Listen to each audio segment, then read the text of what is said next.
Salut tout le monde, c'est Witrax, on se retrouve pour une vidéo tuto sur WordPress. On m'a récemment demandé les plugins que je trouvais indispensables pour lancer son site. Donc voilà mon top 5, top 10, je sais plus exactement combien j'en ai pour vraiment lancer son site sur WordPress.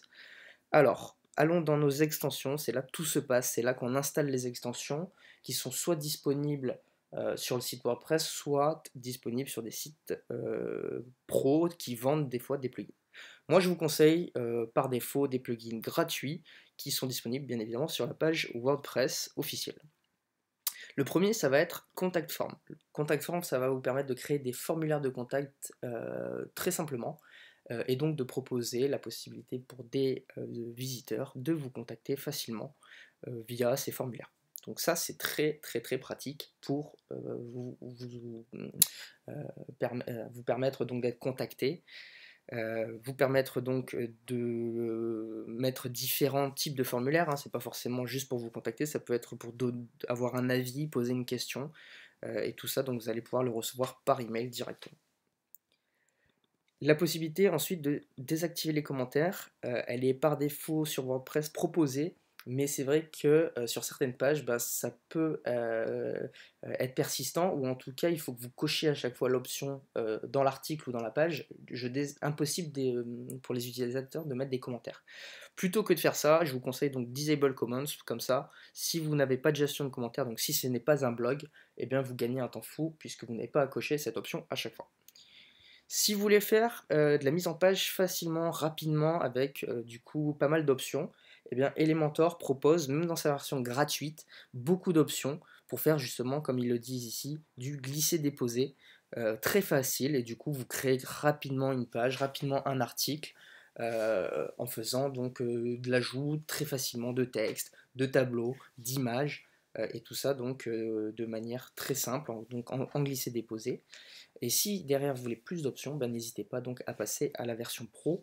Voilà, moi je n'ai pas eu besoin de passer à la version pro. Je trouve qu'en version gratuite on a assez de choses. Par contre en version pro, voilà, vous allez avoir plus d'options. C'est à vous de regarder ce qu'ils proposent. C'est disponible sur leur site internet, et je crois qu'ils affichent même donc dans la version lorsque vous faites l'édition ce qui est bloqué du coup, qui n'est pas utilisable en version gratuite. Si vous voulez faire de la gestion donc d'affichage Instagram, euh, alors je ne sais plus si c'est... ah non, ce n'est pas pour Instagram, autant pour moi c'est de la gestion donc de pop-up. Eh bien vous allez pouvoir utiliser Icegrams. Donc Icegrams, on peut aller voir les détails sur la page WordPress officielle lorsque l'on clique ici. Donc c'est un plugin qui va vous permettre de créer des call to action. Donc par exemple, euh, cliquez ici, m'inscrire, des choses comme ça. Donc vous allez pouvoir créer des boutons, faire augmenter donc derrière votre nombre de subscribers, donc d'inscrits, excusez-moi, sur votre site, et d'avoir différents types de messages. Ça peut être des pop-up, des headers, des choses comme ça. Donc c'est très pratique si vous voulez faire. Je pense qu'il y a des captures d'écran, voilà, de l'affichage de pop-up, par exemple, inscription gratuite, s'inscrire à la newsletter, des choses comme ça. Donc pour Instagram, du coup ça ressemble à Instagram, c'est pour ça que j'ai confondu. Il existe de nombreux plugins pour afficher son feed. Donc j'en connais un, je crois que c'est simplement Instagram Feed. Et le premier résultat sur WordPress est déjà très bon. Et puis vous avez les avis. Bien évidemment, il y a des versions gratuites et payantes. Je vous conseille souvent les versions gratuites puisqu'elles proposent déjà pas mal de choses. Ensuite, on va avoir Jetpack. Alors Jetpack, ça c'est proposé par défaut par WordPress, comme le plugin de SEO dont on reviendra plus tard. C'est pour avoir une gestion sur mobile de votre site. Donc notamment si vous voulez écrire des articles depuis votre téléphone, eh c'est très pratique comme ça. Vous pouvez non seulement voir les articles existants, les modifier, créer de nouveaux articles, et également donc avoir des statistiques sur votre site depuis l'application mobile. Pour la gestion des traductions, je vous conseille LocoTranslate. LocoTranslate, c'est vraiment le plugin de référence pour la gestion des traductions.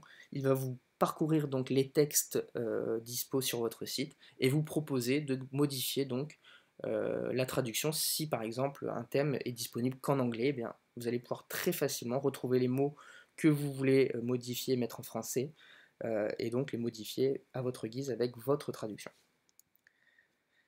On a ensuite One Click Demo Import, donc ça aussi, souvent on vous le proposera si vous achetez un thème, c'est ce qui va vous permettre donc de récupérer un thème avec des données par défaut, que ce soit des articles, des images, plein de choses comme ça, et tout ça de manière très rapide avec juste un fichier XML ou un lien.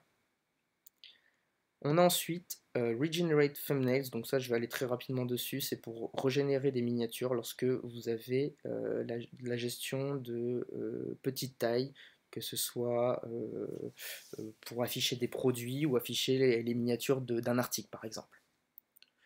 Ensuite, on a deux plugins ici qui permettent de faire de la gestion de galeries ou de sliders. Donc Slider Revolution, ça va vraiment plutôt être pour tout ce qui est slider. Donc qu'est-ce que j'appelle slider? Ça va être